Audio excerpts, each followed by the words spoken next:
Bonjour tout le monde. Une petite randonnée de 2 jours. Comme promis, avec un peu l'équipement d'hiver, bivouac.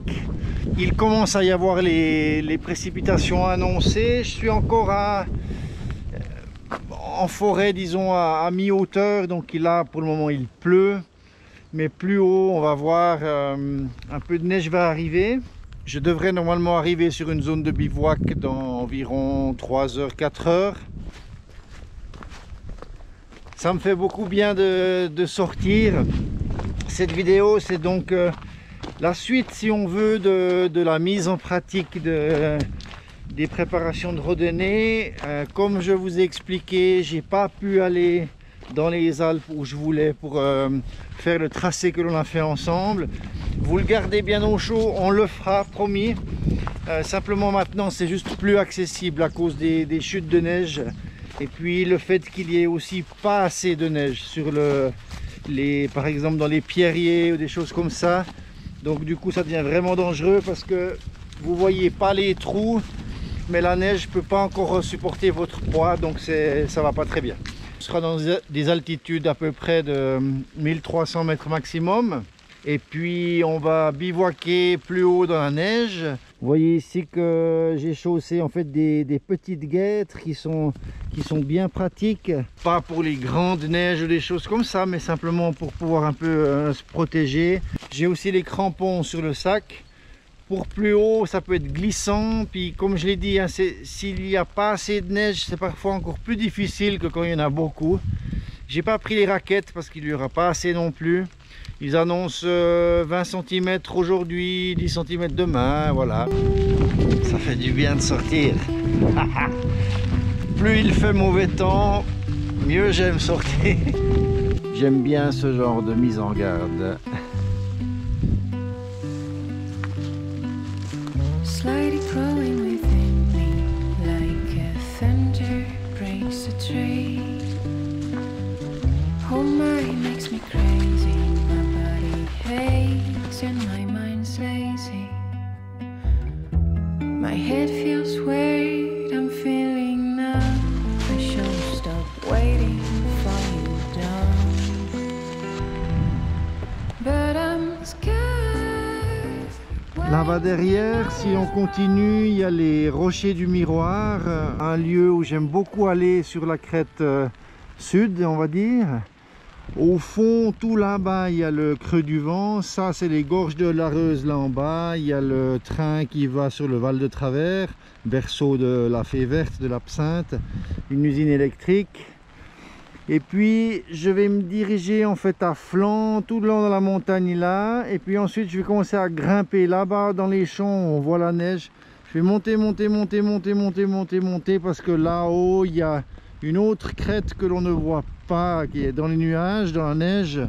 Et puis c'est là-haut que je vais bivouaquer. C'est magnifique, il y a la brume qui coule en fait dans les gorges, qui descend ici.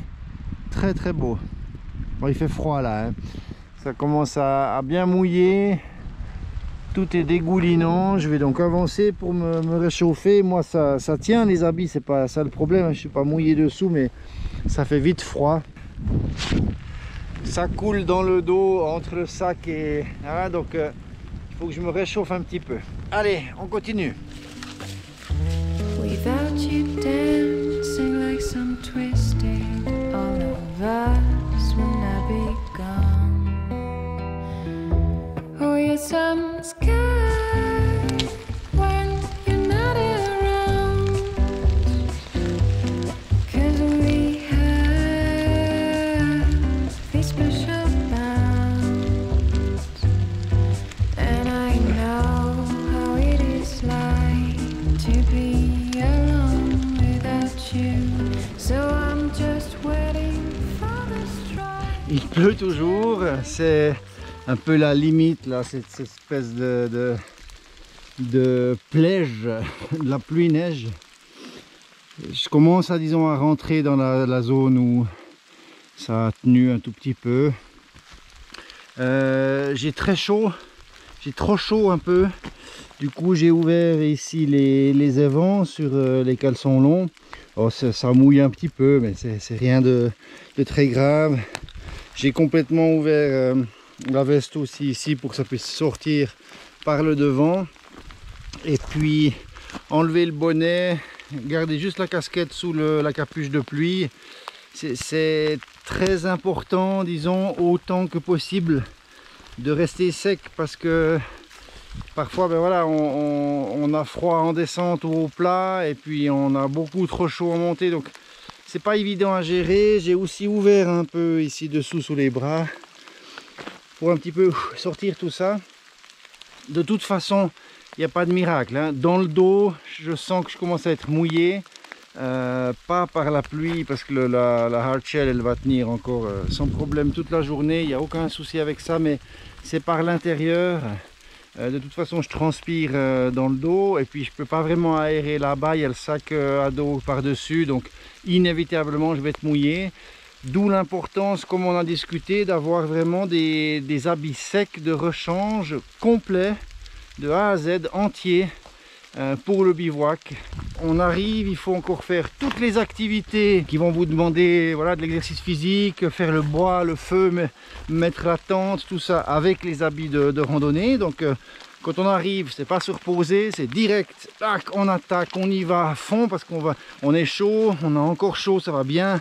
On profite, les habits sont de toute façon mouillés, donc on y fout. Puis quand vraiment tout est fini, tout est installé, hop, dans la tente, tac tac tac tac, on se change complet. Et puis alors on peut commencer les activités dites statiques. Les habits ne vont pas sécher la nuit, ils vont plutôt même geler dans la tente, je suppose. On les remet le lendemain, et puis c'est bon, et puis c'est parti.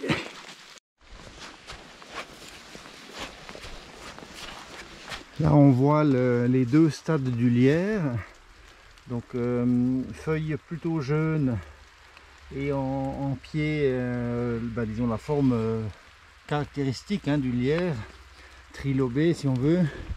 Et puis plus haut, lorsque le lierre est plus âgé, vraiment développé en arbuste, en grosses lianes, hein, persistantes, et bien on a des feuilles qui deviennent lancéolées comme ça, qui mutent en fait, qui se transforment.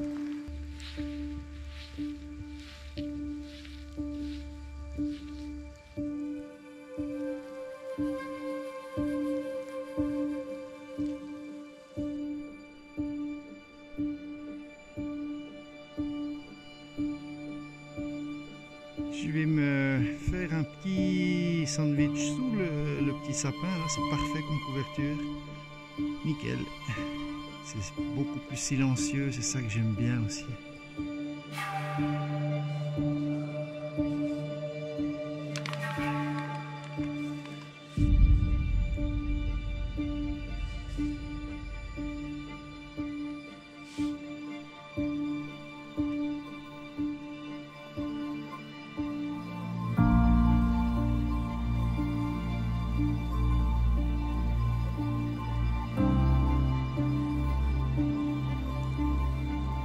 C'est reparti.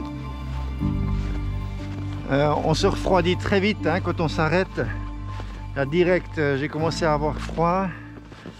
Je suis mouillé dessous, ou disons bien humide dans certaines zones. Du coup c'est direct, hein, au bout de 10 minutes. Bon. Donc faut pas trop traîner, faut se remettre en route.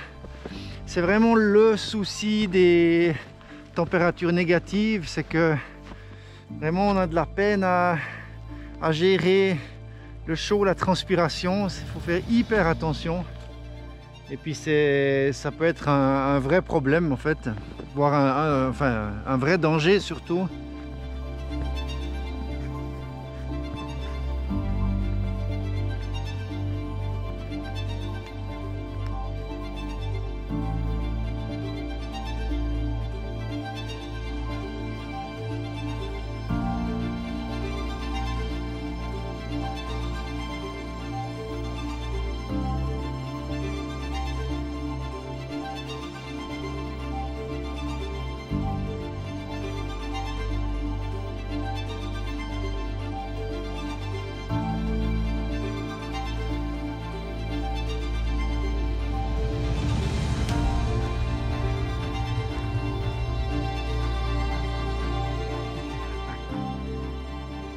c'est absolument splendide. Là, il y a un coin assez fou pour bivouaquer, avec vraiment des super plats, bien protégés. Bon, quand il y a des coups, s'il y a des coups de vent, ça va faire des sacrées avalanches qui descendent hein, sur les épicéas. Mais c'est très protégé, très plat, ce serait idéal. Maintenant, bon, je vais quand même monter un peu plus haut, où il fait plus froid, où il y a plus de neige, pour un peu tester tout ça et puis corser un petit peu l'affaire. Mais j'essaierai quand même de trouver un coin abrité, comme j'ai dit avant.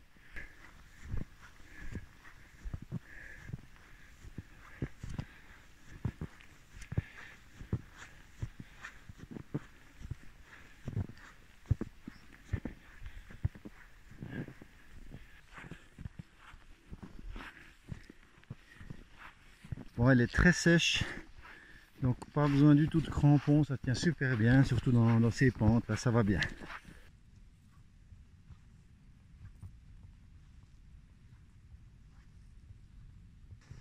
Le chemin commence à disparaître un peu.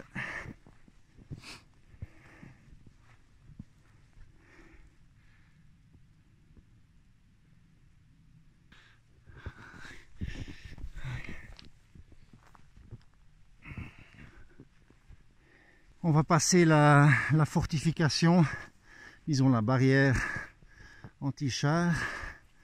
C'est des vestiges de la deuxième, ça. Et c'est intéressant. Au moment où j'ai passé dans ce mur de fortification, ça sent super fort le félin en fait. Et je me demande si c'est possible que des lynx ou chats sauvages marquent ici.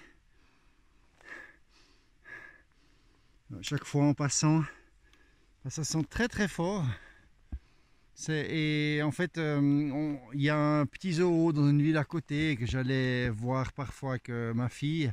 Puis quand tu arrives au rayon lynx, là, ça sent exactement la même chose. Ou bien fouine, ce genre de choses. Hein.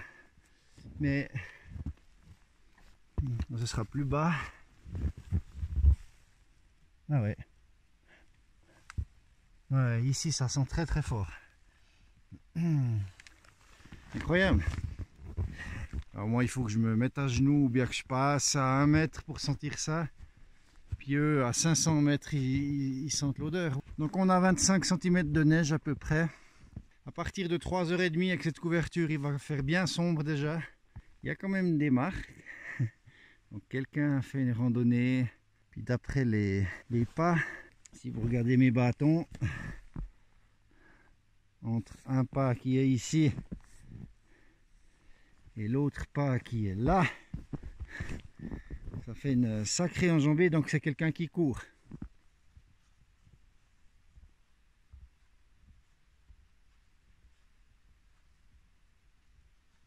Il est 3 heures, donc j'ai pris la décision immédiatement, pif paf pouf, on s'arrête, on fait le camp, parce que ça va très vite, hein. Comme c'est dans la neige, c'est plus long à planter la tente, donc 3 heures c'est vite, 3h30, et puis hop, c'est 4 heures, chercher un peu de bois, puis il fait nuit, et puis voilà. Donc je m'arrête là pour aujourd'hui. J'ai trouvé un lieu qui était pas mal ici, je vais vous montrer. En hiver, toujours bien se méfier parce que les arbres sont chargés, la neige elle est quand même encore assez lourde parce que c'est pas des grands froids hein, qu'on a maintenant. Donc du coup elle est lourde, il y a pas mal de branches qui pètent, hein. On en voit une par exemple là-bas. Et puis il faut bien se méfier. Puis en allant observer depuis plus près, j'ai vu cette tache là. Puis en fait cette branche elle est déjà pétée. Donc elle pourrait menacer de tomber. Celle-là elle est sèche. Donc on voit qu'il n'est pas en très très bonne forme. Il y en a une plus haut aussi. Enfin il y a plusieurs branches sèches. Donc pas rester trop là, je suis vite descendu un petit peu pour aller voir là en bas. J'ai trouvé un petit coin qui a l'air sympa. Ce petit coin là, je viens de voir avant. Donc là j'ai un petit plat, c'est parfait. J'ai pas de trop grandes branches, disons, mortes ici. Il y a celle-là là, qui est ici, cette petite qui est morte, mais c'est rien de grave. Ça ira bien. Le seul souci, c'est s'il y a beaucoup de vent tout à coup la nuit, c'est tous ces paquets qui vont me tomber dessus. Ça peut être assez violent, hein. S'il y a tout qui tombe d'un coup, ça peut faire une bonne avalanche, mais bon, ça va aller.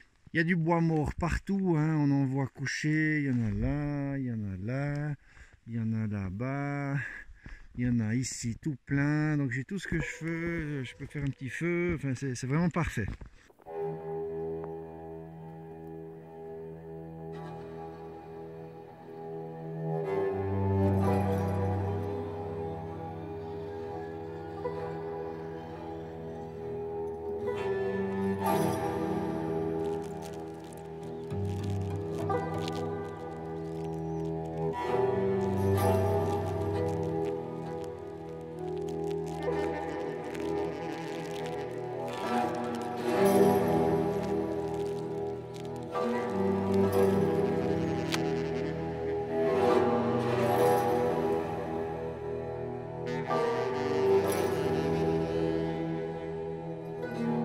Un petit tour du propriétaire. Je viens de faire le foyer ici, donc de toute façon je vais pas faire un trop grand feu, mais voilà. Si du vent doit venir, de la neige, une tempête, et ça viendra contre nous depuis là-bas. Donc j'ai fait un petit mur, un petit paravent. La tente est montée assez basse, donc normalement il n'y a pas de souci. C'est tendu, c'est vraiment partout super bien tendu. Pardon, c'est pas vrai, on reprend ici. Toujours en do ou en ré, hein, mais pas plus bas. Voilà.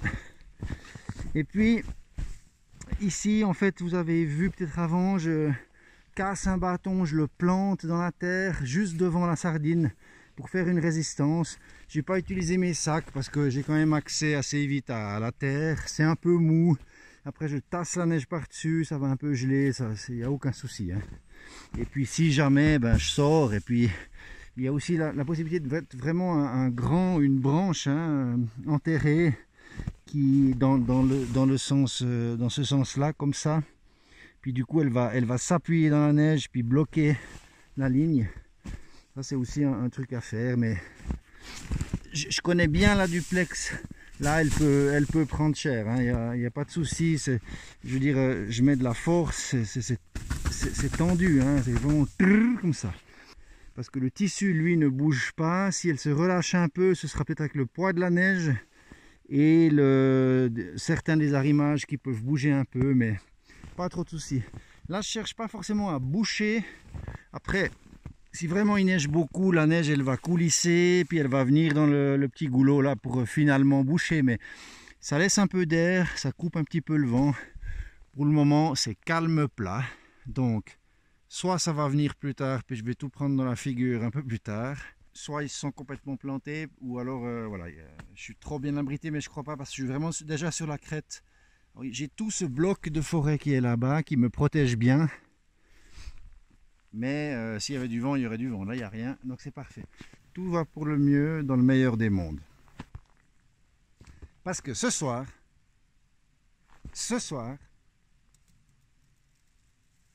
raclette.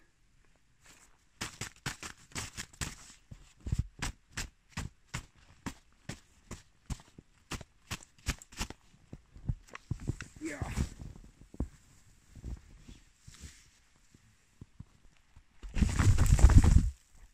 Si jamais mon matelas venait à percer, c'est un backup si jamais, solution de secours, mais c'est tellement pratique.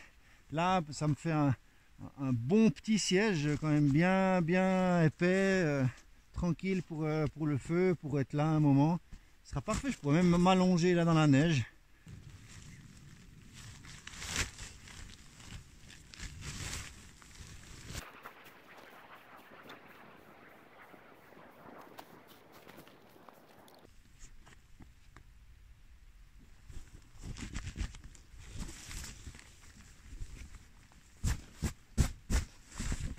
On disait donc priorité au feu, priorité absolue, ça tombe vite, il va vite faire très froid. Et puis ils annoncent quand même -3, -4 cette nuit, ressenti -7. C'est peut-être aussi avec cette brume et tout ça. Donc hop, boum boum boum, le feu, et puis ensuite on discute. J'ai pris avec moi les pastilles S-Bit pour pas trop m'embêter, et puis ça ira très bien.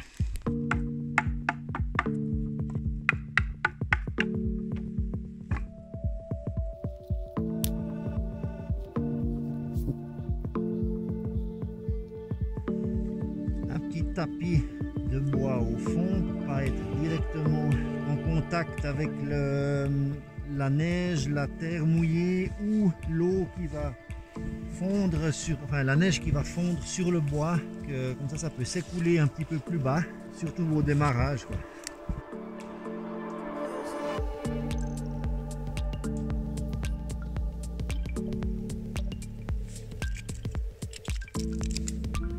Qu'est-ce que ça pue ces machins.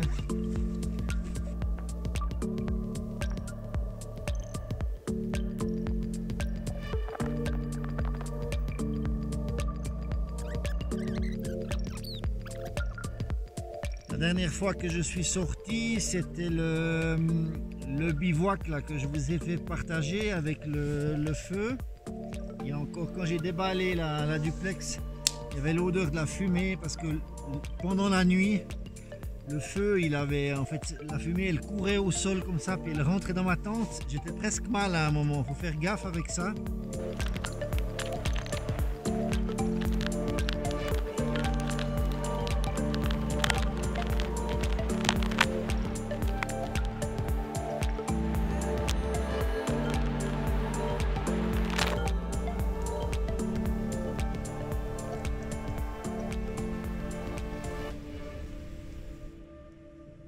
Évidemment, avec des flammes pareilles, il y a la neige qui commence à tomber là des branches.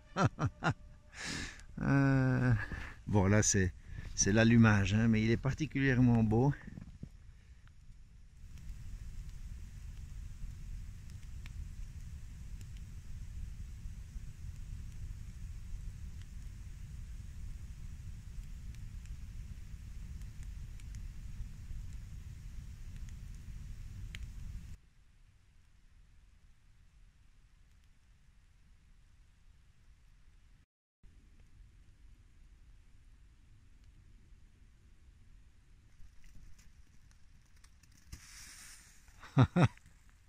Je suis stupide. Je fais le feu sous un arbre. Ça commence à tomber sur la tente. Il y a un moment où tout va venir d'un coup. Bon, c'est pas grave. Mais il y en a encore pas mal, hein, jusqu'en dessus. Mais je pense que ça va se vider un peu jusqu'à une certaine hauteur. Puis après ce sera fini.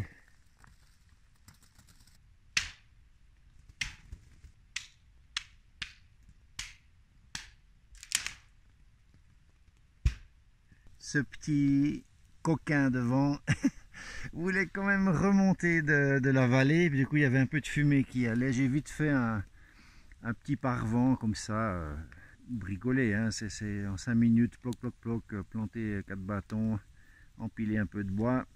Du coup, ça monte un peu plus droit. Ouh, une grosse avalanche là-bas. Ouh là là.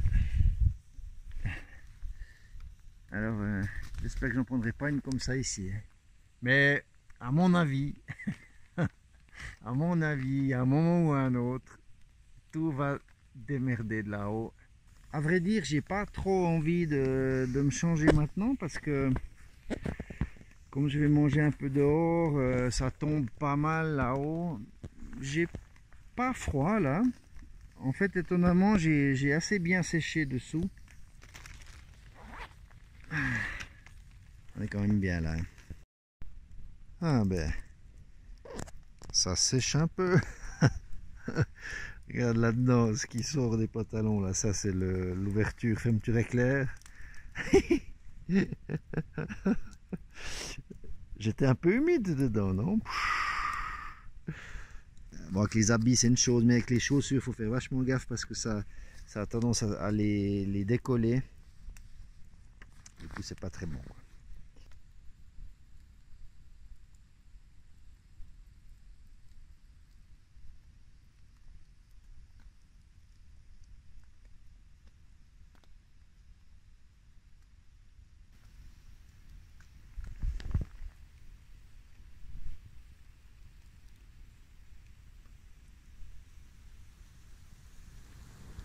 Oui.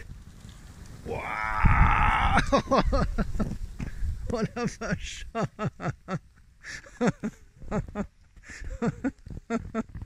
Oh, cette avalanche. Ouh, ouh, ça a soufflé dans la tente. Oh non. Oh là là là là là là là là là. Oh ben toi tu me fais pas le même coup là-dessus, hein, sinon je suis foutu. Oui. Ah ben je suis content, je l'ai en live. Oh merde. Oh là là, il y en a partout à l'intérieur. Bon, on va vite le sortir. J'arrête de filmer, hein, je sors, je scoule. Yeah!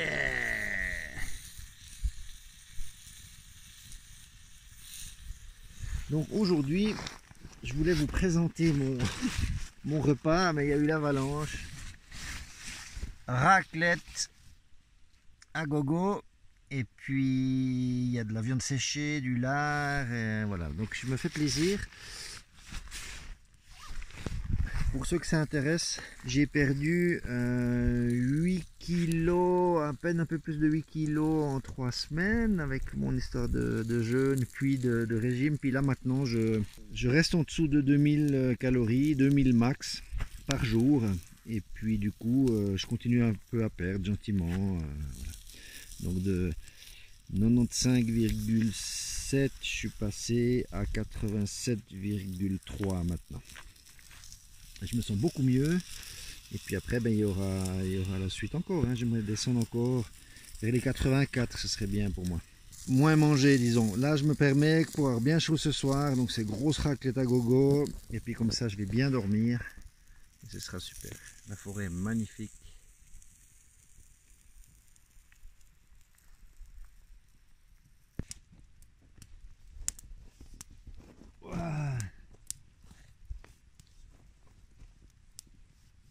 Oui. Oui, oui, oui.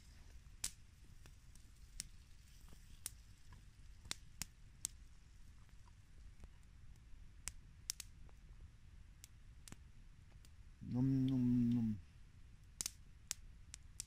C'est le bordel.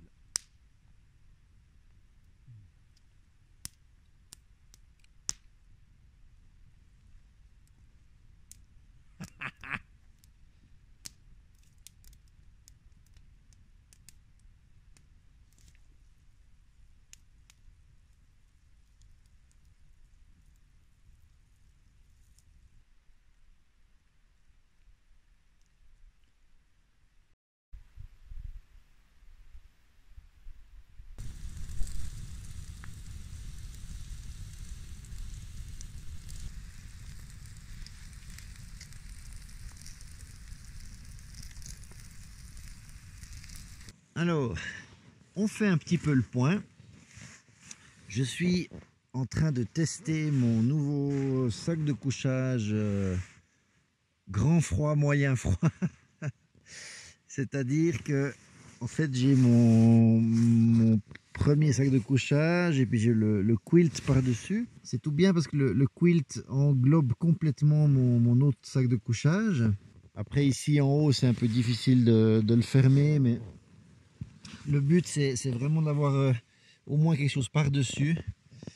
Et du coup, je pense que ça marchera bien. J'espère, en tout cas. Que j'aurai pas trop chaud non plus, que ce sera bien. Mais je pense que ça peut être une solution assez rigolote, puis qui peut marcher. Voilà, tout est là, dedans. Le sac, c'est un peu... Tout est gelé, là. Donc ça va pas sécher, ça gèle.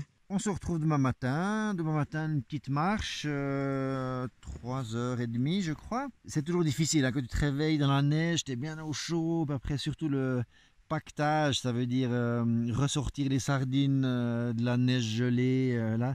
En général, les départs, c'est assez costaud. Puis on a vite envie de marcher à fond pour se réchauffer. Je suis bien ici, de temps en temps, on entend les comme ça là, les avalanches depuis les arbres. C'est tout silencieux, je suis tout bien, c'est le panard total. Allez, bonne nuit, hein.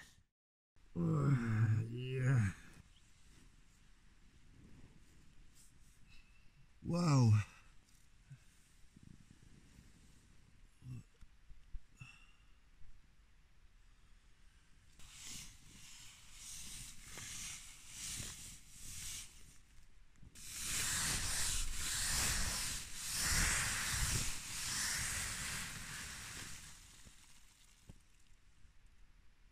C'est gelé.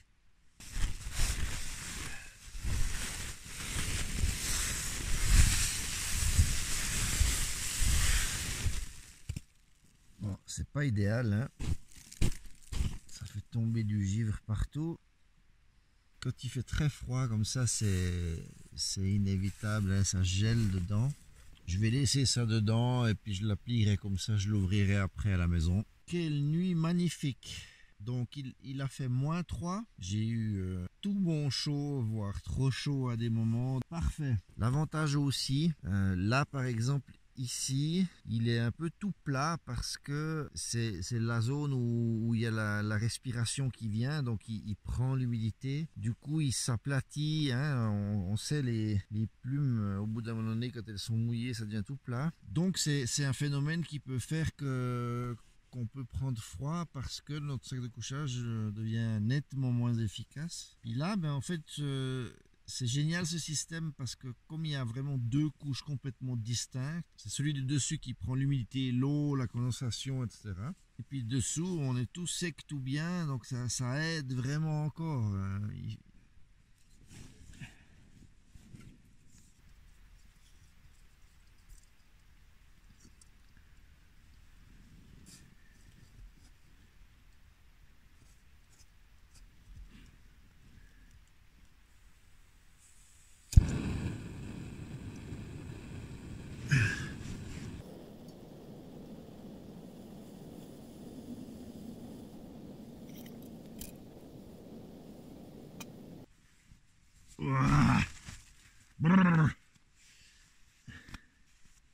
Quelle souplesse!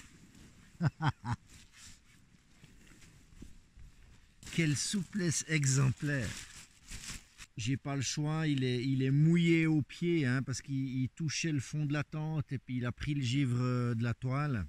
Je le mets comme ça tel quel. De toute façon, je peux rien faire. Si je voulais le faire sécher dehors, la seule chose qu'il va faire, c'est geler.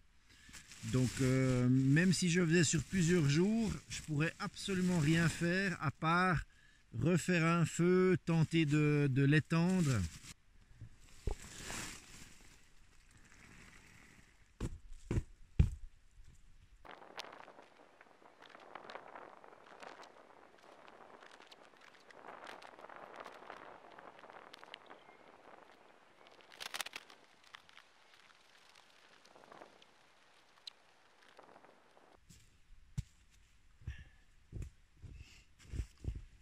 La Zipax Duplex, c'est une tente 4 saisons, on va dire.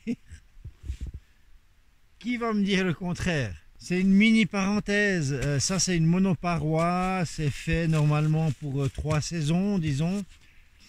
Là, il n'y a pas eu le vent qu'ils avaient annoncé, pas du tout même. C'était quasiment calme plat. Avec cette duplex, on n'a vraiment aucune isolation. Ça veut dire que vous pouvez considérer avec ça que c'est comme si vous dormez dehors. La seule chose que ça va faire, c'est juste calmer quand même le courant d'air froid qui passe dans la forêt la nuit et ces choses-là. Mais ça va jamais vous faire un cocon comme une tente 4 saisons avec laquelle on peut gagner tout à coup 4-5 degrés à l'intérieur de l'habitacle, parce que quand même ça emprisonne, il y a une double paroi, enfin, etc.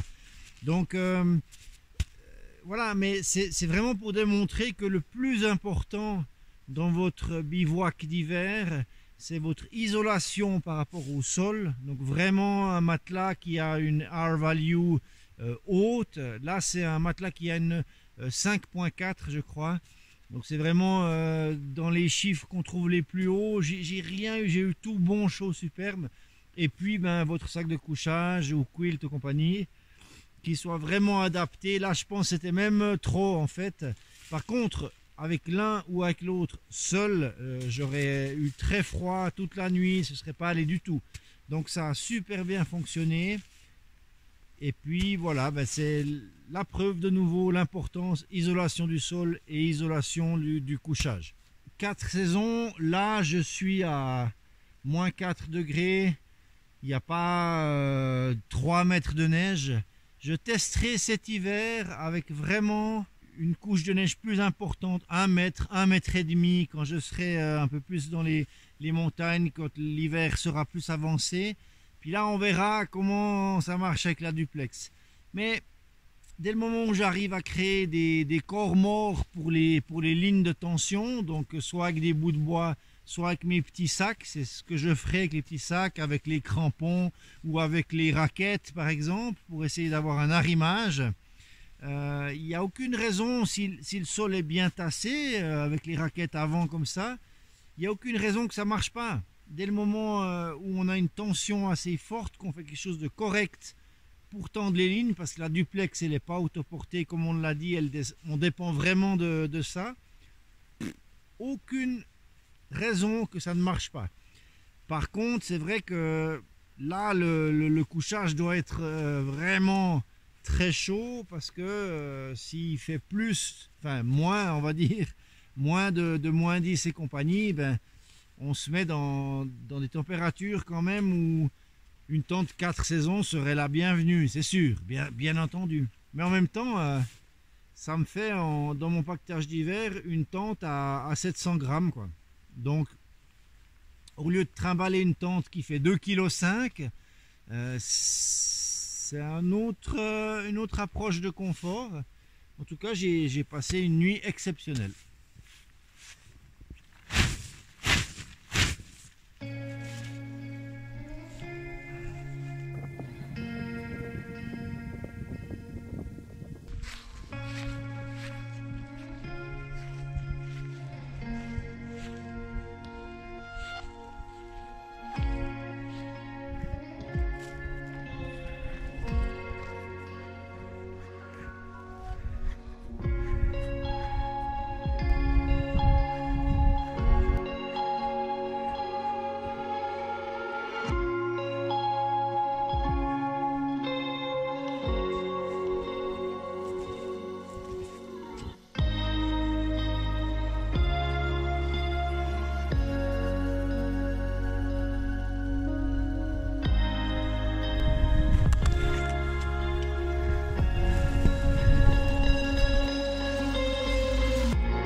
Je viens de croiser 2 promeneurs, 2 gaillards de jeunes, font la caisse. On est samedi, donc il y a un petit peu plus de monde qui vient dans cette magnifique première neige.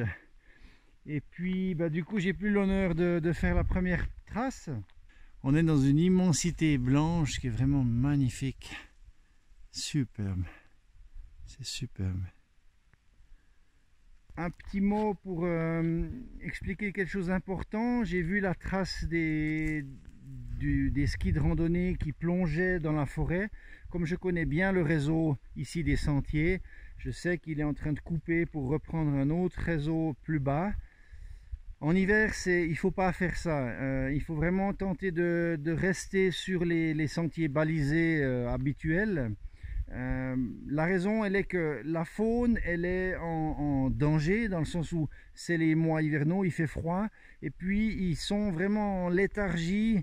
Ils hibernent pas, hein, tout ce qui est chevreuil, chamois, bouquetin et compagnie, mais ils se font des petits coins, ils dorment, et puis ils économisent l'énergie au maximum pour pouvoir survivre, vraiment. Là, pour le moment, c'est les premières neiges, donc ils sont encore bien engraissés entre guillemets, ils arrivent encore un petit peu à gratter, à trouver des choses, etc. Mais plus ça va avancer, plus ils vont être faibles, moins ils vont avoir de nourriture et plus ils devront s'économiser. Ils connaissent, la faune connaît les zones de randonnée, donc ils se mettent en général au milieu, hein, comme au milieu d'un pâté de maison, pour pas être dérangés. Si on trace comme ça, on risque de les lever, et puis la fuite qu'ils peuvent engendrer fort à fond comme ça sur des centaines de mètres peut les amener à la mort suivant dans quel état ils sont, parce qu'après ils n'arrivent pas à récupérer, à retrouver de la nourriture. Donc ils sont vraiment dans des états critiques, il y a beaucoup de décès, c'est un tri naturel dans l'hiver, mais disons qu'il faut éviter ce genre de choses. Ce que je fais moi, qui aime bien le sauvage, c'est que quand je suis dans des milieux forestiers comme celui-là, je reste sur le sentier et puis pour faire mon bivouac comme ça, ben là je suis sorti de 30-40 mètres un peu en contrebas et puis ça allait très bien. Il n'y a pas besoin non plus d'aller se perdre au milieu de la forêt, absolument, on est déjà assez perdu, il n'y a personne, donc ça va très bien. Et puis il faut vraiment prendre ça en considération, c'est important pour la survie en fait de la faune.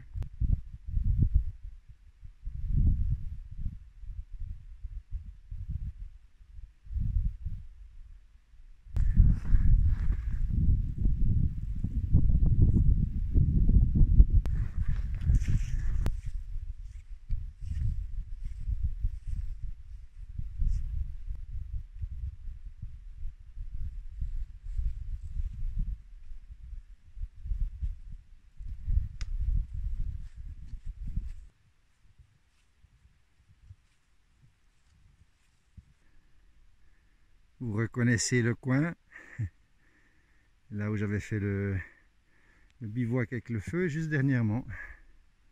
J'arrive gentiment au bout de la crête, il fait très humide ici. Je vais redescendre gentiment, je dois avoir à peu près 1 heure de descente. Les crampons je ne les ai pas utilisés, peut-être dans la descente, comme il y aura un peu moins de neige, ça va être un peu plus humide, plus glissant. Ça peut être utile, on va voir.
Voilà. Maintenant, on peut s'attaquer à la descente, parce que ça descend pas mal, hein. Là, j'ai déjà vu qu'il y avait des glissades. Alors, par contre, il faut faire attention. Ben, les crampons s'accrochent.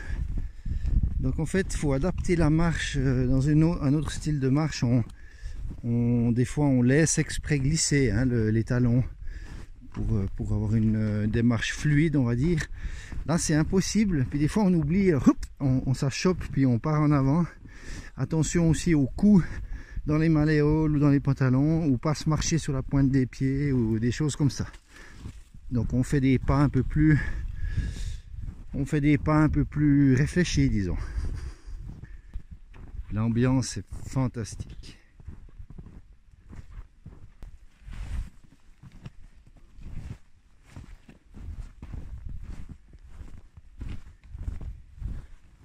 Ces cadeaux-là, K quelque chose, je sais plus, K10 je crois, voilà. Crampons acier, super vite mis, il y a deux clips là, clic-clap, c'est bon, c'est parti. C'est les plus légers dans leur catégorie, 620 grammes la paire, ceux-là. Donc c'est vraiment génial, hein. C'est des crampons de randonnée pédestre, mais acier, puis quand même avec des bonnes piques de 2 cm. Et puis talons, l'avant, c'est vraiment, ils sont vraiment géniaux ceux-là. Donc c'est ceux que je prends plutôt dans les situations où il peut y avoir pas mal de neige, mais en plus des cailloux, de la caillasse, des passages entreneigés, des choses comme ça. Et puis quand je suis pas dans une optique super légère, où à ce moment-là je prends les Petzl Leopard en aluminium, mais qui sont beaucoup plus contraignants à enlever, à mettre des fers, etc. Je vous propose de regarder la vidéo avec mon ami Wim, où je lui ai mis et enlevé je sais pas, au moins 15 fois. Ah, on devenait fou quoi. Parce que c'est beaucoup plus contraignant avec les lanières. Il faut passer, machin, il faut serrer. Là, dès le moment où vous les avez réglés aux chaussures, vous sautez dedans, clic, clac, et c'est parti. Voilà les amis. Je vais continuer ma descente. Là, c'est entre guillemets un petit peu moins intéressant parce que c'est vraiment, voilà, c'est une descente jusqu'en bas. Je vais vous laisser avec un peu ces images. J'espère que la vidéo vous a plu. N'hésitez pas à vous abonner à la chaîne pour être mis au courant de toutes les vidéos qui sortent. C'est au minimum une fois par semaine. Et puis surtout, un petit pouce bleu, ça soutient la chaîne. Amusez-vous bien dans ces beaux décors. Sortez. C'est toujours un peu difficile, hein, le premier pas, quand on est au chaud à l'intérieur, tu vois dehors, tu te dis ah, puis en fait quand tu es dehors c'est génial. En plus il y a une autre dimension quand il fait mauvais temps, quand il y a des conditions un peu plus difficiles. Il y a vraiment quelque chose qui satisfait la personne, qui renforce notre lien avec la nature, qui montre qu'on peut s'adapter, qu'on peut y arriver. Voilà, il faut quand même faire gaffe avec l'équipement, avec les températures, et puis avec les glissades, les dangers, les avalanches, enfin voilà, toutes ces choses-là, tous les trous qui peuvent être cachés, pas sans se mettre dans des pierriers s'il n'y a pas assez de neige, enfin tout ce genre de choses. Mais disons dans la randonnée tranquille, il y a plein de choses qu'on peut faire malgré l'hiver. Allez, amusez-vous bien, ciao, bye bye.